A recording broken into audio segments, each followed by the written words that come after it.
Around the world, Christians are persecuted and harassed in more countries than any other faith. Priests are killed, the faithful are kidnapped, Christian women are raped and forced to deny their faith, churches are desecrated, and communities forced to flee.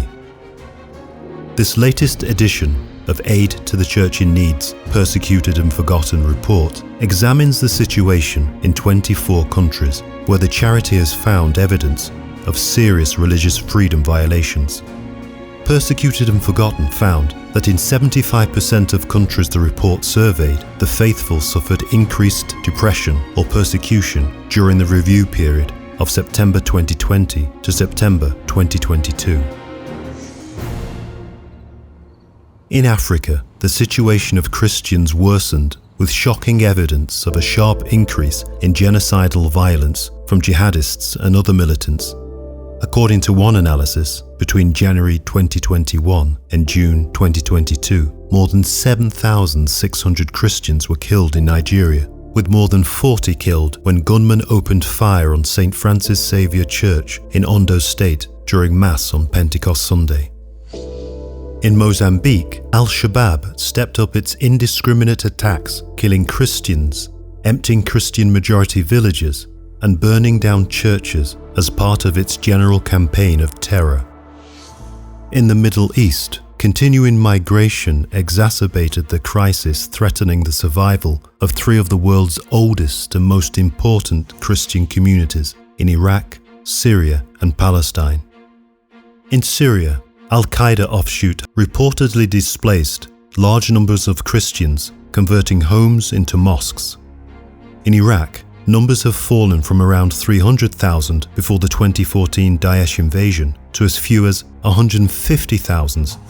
And 75 years on from the creation of the State of Israel, Christians in the West Bank have declined from 18 to less than 1% today. In Saudi Arabia and elsewhere, Christians are a silent, unseen minority, banned from publicly displaying crosses, and there is little sign of change on the horizon. In Asia, state authoritarianism has caused growing oppression against Christians in Burma, China, Vietnam, and elsewhere. At its worst, freedom of religion and conscience is being strangulated, as in North Korea. Religious nationalism intensified problems for the faithful, including the Taliban's return to power in Afghanistan, which saw Christians fleeing the country in droves. In India and Sri Lanka, religio-nationalism has seen ongoing attacks against minorities. Nationalist groups have targeted Christians in places of worship, and even police have arrested believers or stopped church services. And in Pakistan, Christians and other non-Muslims are at increased risk of harassment, arrest, or violence, which in some parts of the country includes kidnapping and rape. First-hand testimony, case studies, and country regional and global analysis showing the extent to which Christians are targeted around the world.